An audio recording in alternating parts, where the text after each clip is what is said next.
refrigeration equipment did not meet standards and demanded a halt of operations for inspection. I was prepared before opening the chamber. All the equipment was configured to the highest standards. Quarantine, fire safety, environmental protection, all the certificates were in order.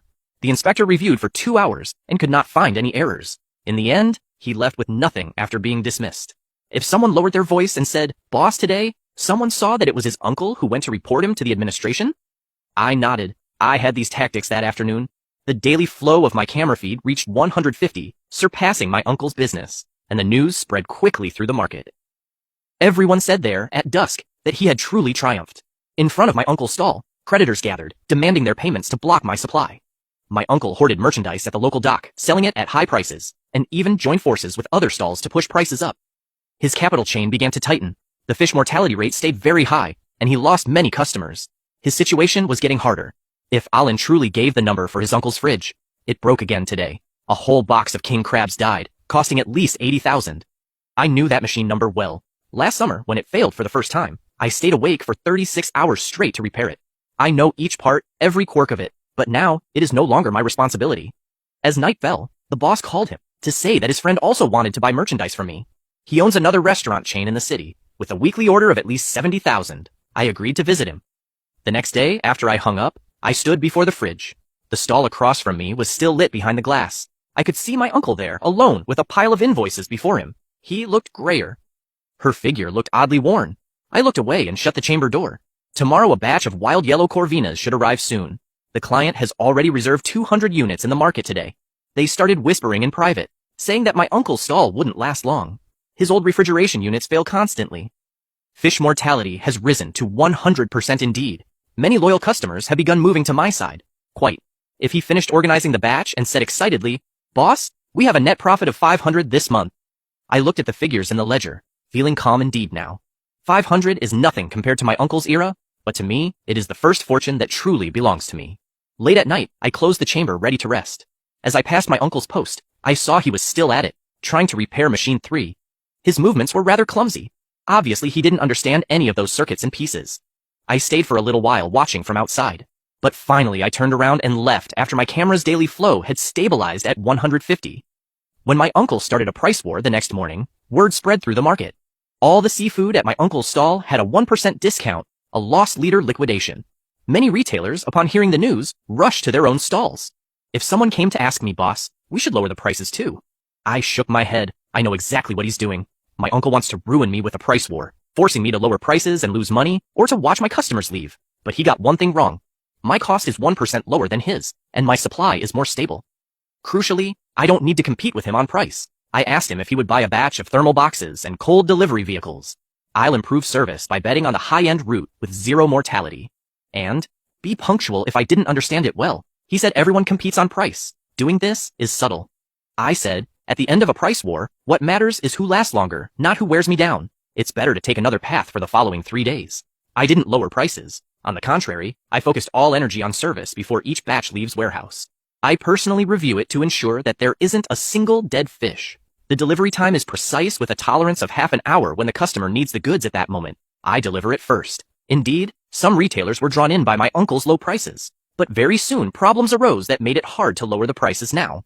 My uncle began buying inexpensive goods at small docks with inconsistent quality and added to his own refrigeration units. The fish mortality rate stayed high throughout. Many retailers, upon receiving the merchandise, found that though they apparently saved 1% on real costs, they ended up losing money by day 5. Some retailers started returning to me. They'd pay a bit more. Quality mattered most. I didn't say much. I focused on supplying service. Mr. Lug called to say his friend had finished evaluating and would give me all his seafood orders. That is one of the city's largest hotel chains, with weekly volume of at least 100,000. Mr. Ellie told him, "Oh, my friend also went to see your uncle earlier, but his merchandise isn't stable, and there are too many dead fish. Although your prices are a little higher, you have 0 dead fish and you meet deadlines, which is the most important thing for hotels." I met with Mr. Lee's friend, and we signed the cooperation agreement then, starting next week. The weekly order of 100,000 and everything will go right through my cold storage. I returned to the market after signing the deal at sunset. Before my uncle's stall were some boxes of returns. Some retailers were arguing with him. My uncle's face turned red with anger and his voice hoarse. "If Alan said so, your uncle has had many returns these days. Rumor says he paid over 100,000 in refunds." I stood at the door of my chamber, watching the scene that lay ahead. My uncle's price war hardly lasted 10 days before his capital chain began collapsing. It had already grown tight, and now he sold at a loss and paid refunds, utterly unable to endure it. The worst part is that the cheap goods he bought to lower prices completely wrecked his reputation. Many old clients lost trust in him and turned to me that very night. The camera's daily cash flow topped 200,000. Ayin showed me the ledger, excitedly saying that the net profit for this month would exceed 800,000. I looked at the figures in the ledger and felt very calm. Price wars are never won by who cuts prices the most, but by who lasts to the end. My uncle thought low prices would ruin me, but he didn't know that the moat is quality and service, even at night. The light at the stall across from him was still on. My uncle sat there alone with a pile of invoices, no returns before him. Their phone kept ringing. Surely the creditors were collecting their debts. I closed the door to my room and rested. Tomorrow another batch of Australian lobsters comes, the first order for the hotel of Mr. Lee's friend, and I can't afford a single mistake on the way to the market. I looked back once. My uncle's stall looked particularly desolate in the darkness of night, and that sign that had hung for more than 10 years. It swayed with the wind, emitting a creak in the market. It was already whispered in private that my uncle had overstepped this time. The price war did not ruin him, but dragged him into the mud.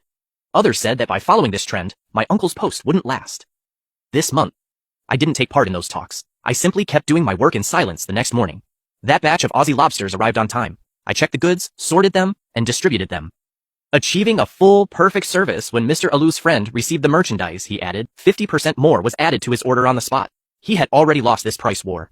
3 days after the war ended, something big happened in the market. The city's biggest buyer, Mr. Z of the Grand Hindon Hotel, would host his son's wedding banquet. He booked 300 tables, and seafood was enormous. Whoever landed this order almost guaranteed his place in the market today. Mr. Zhang's hotel has been open for 20 long years indeed. It has long been the top choice for elite high-end banquets over the years. He always bought his seafood daily from my own uncle. They had a very close, long-standing personal relationship. The wedding was Saturday, and they began preparing the merchandise 3 days before. My uncle bet nearly all his capital, moving goods from several docks, hoping to recover by Friday afternoon. Suddenly, news spread through market. It went badly at Grand Hindon Inn. He ran in and said there was a major problem with the seafood your uncle supplied. Half of the king crabs died, and the Australian lobsters are no longer fresh. Mr. Zhang was furious at the hotel, insisting my uncle replenish merchandise at once or end cooperation. I stood before my walk-in fridge and saw from afar that my uncle's stall was chaos. He was calling to find goods, but it was Friday at dusk. The banquet would start tomorrow at noon.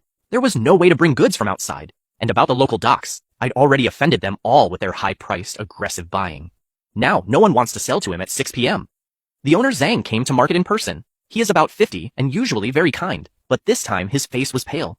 He stood at my uncle's stall with a loud voice. He said he trusted him after years of cooperation. But what kind of goods did he deliver? 300 wedding banquets? The guests are important people. How can he explain himself to them now?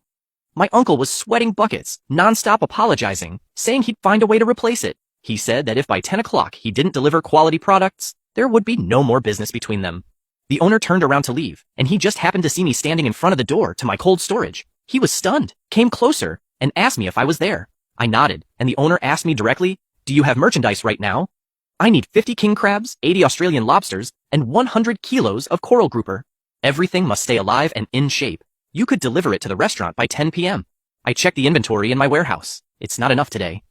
At the South Dock, Old Chen just received a batch today. I know quality. Moving merchandise from South Dock to the city and then the restaurant leaves little time. It's not impossible. I said I could do it, but I had to inspect quality first to ensure no problems.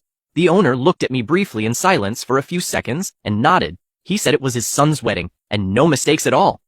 I called Old Chen right away to reserve the lot that arrived at the port today. And then I called Celine.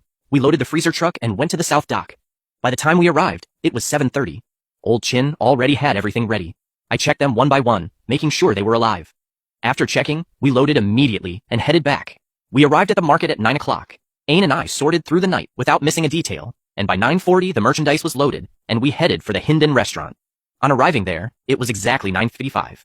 The owner, Z, was already waiting in the kitchen, and he inspected everything himself. The king crabs were fresh, with sturdy pincers. The Australian lobsters had their slender antennae intact, very full of energy. The coral grouper had a bright red color and clear eyes after inspection, and the owner finally smiled. He gave me a firm pat on the shoulder and said, "Oh, this batch is perfect. You've gotten me out of a real jam." I said that was what I had to do. The owner looked at me and said, "Boy, you've helped me a lot this time." I nodded at the idea of talking with you about a long-term cooperation later. When I got back to the market, it was already 11 at night. My uncle's stall still had the lights on behind the glass. You could see him sitting there, facing it. There were real crabs and dead lobsters. Zhang's phone was on the table, its screen dark.